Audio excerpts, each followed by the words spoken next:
एक सेठ से लक्ष्मी जी रूठ गई। जाते हुए बोली, मैं यहां से जा रही हूं, अब मेरी जगह नुकसान आएगा, तैयार रहना, और अगर तुम जाते जाते मुझसे कुछ मांगना चाहते हो तो बोलो। सेठ बहुत समझदार था, बड़ी विनम्रता से बोला, माता नुकसान आ रहा है तो आने दीजिए, बस मुझे आप एक वरदान दीजिए कि मेरे परिवार में हमेशा सुख शांति बनी रहे। लक्ष्मी जी मुस्कुराई, तथास्तु कहा और वहां से चली गई। अब उस सेठ की 4 बहुएं थी। कुछ दिनों बाद सबसे छोटी बहू खिचड़ी बना रही थी। उसने खिचड़ी में नमक डाला और अपने काम में व्यस्त हो गई।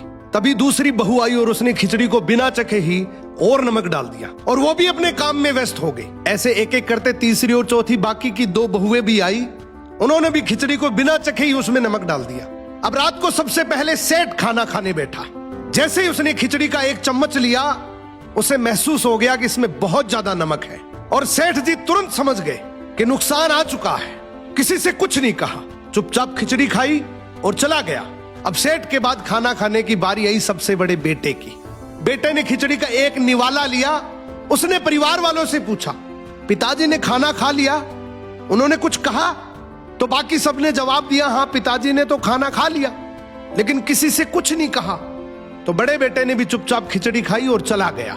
ऐसे ही करके परिवार के बाकी सारे सदस्य एक एक करके आए, अपने से पहले वालों के बारे में पूछा, कुछ नहीं कहा, चुपचाप खिचड़ी खाई और चले गए। अब रात को सेठ जी सो रहे थे, सपने में नुकसान आया और हाथ जोड़कर बोला, भाई मैं यहां से जा रहा हूं, मैं यहां नहीं रह सकता। तो सेठ जी ने पूछा, क्यों, क्या हो गया?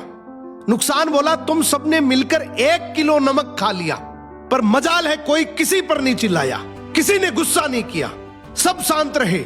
अब जिस परिवार में इतनी सुख शांति हो, आपस में इतना प्यार हो, वहां पर मैं नहीं रह सकता।